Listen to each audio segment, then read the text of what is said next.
Okay guys, here is the moment of truth.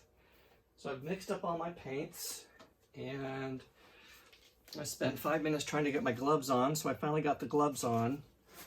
That would have been fun to tape.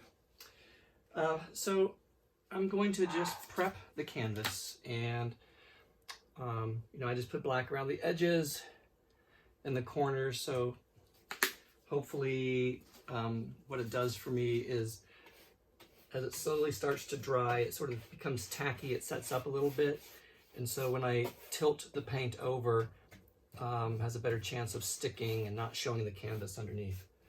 So that's my reasoning for doing it. I know people have done it different ways as well, or do it for different reasons. Something else I wanted to mention. Well, I guess that went outside my mind there. Okay, so let's get this painted and then we'll get pouring. I almost forgot what day it was today, but it's Friday, so I hope you guys had a good week. Everybody is staying safe and healthy. So far, so good up here where I am in upstate New York. And just taking care of ourselves the best we can. I guess my therapy is doing painting. It sort of helps me relieve some tension and stress and worry sometimes. I find the mixing of the paint can be quite meditative, especially if you're using a lot of paint. Oh, what I wanted to mention, see, I told you to come back to me, is that I know I get a lot of questions about how thick to make my paints, and you hear like, is it honey consistency? Is it watery? Is it a mound on a mound on a mound? How do we do all this? I heard somebody in one of their videos make a really good observation, and that is, it's hard to describe, but if you feel like you're doing a good job and you have it down, and sort of having some successful paintings, you start to just to get the feel for the paint, how it looks in the cup, and how it feels when you stir it. That's very vague, I know, but there's something about that that's very true. And that's what I find works for me, is I can just kind of tell by how it looks. I'm not saying I'm 100% right all the time, but it at least gets me to a good place with where the paint is to be poured. So now today, I'm hoping that my consistencies are good and that my black is not too thick, but it's not too thin, because I need it to roll over my puddle. Now, for a canvas this size, the chart that I follow says I need about 14 ounces. Now, I know I'm probably going to put, I would say, close to 20 ounces without actually measuring or weighing.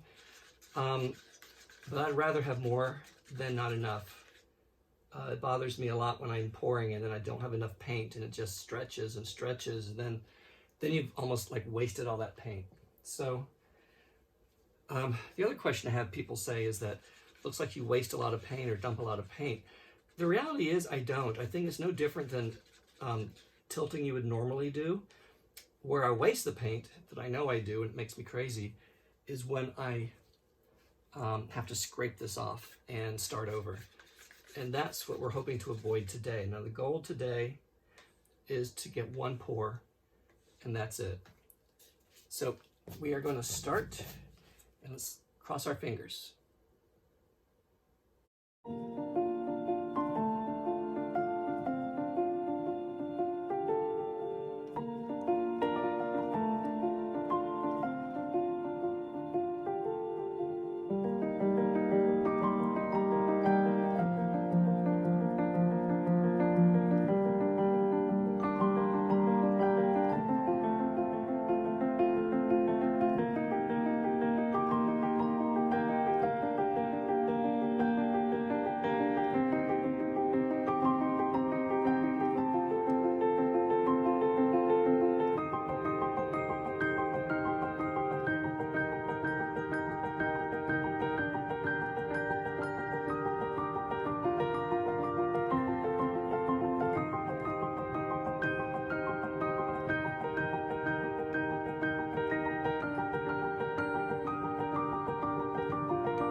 Okay, guys, that was about 30 minutes or so on time-lapse. I don't think it's going to change much more than that. If you look closely, you can see the rings. You can see, where's my finger? Sort of the gold going through and then the blue. So I almost didn't have enough paint. I could barely get it over the last corner, but I'm glad I got it over, and I'm glad that I've got more of a circular center. I think that looks cool. So let me move in, try not to get some glare. And there you go. There's some of the cells or pearls. I'm trying to change my vernacular because I've been corrected. I guess cells are more silicone oriented, and these are pearls. So a little bit of the gold came through. I know it's hard to tell in these pictures this close. You can see the dimensions of the cells and how it looks, but from a distance, you know, the color is nice. I would have liked the blue to be a little bit darker, but I think we'll see how it goes when it dries. And I hope you like it, and if you have any questions, feel free to let me know. You guys have a great weekend.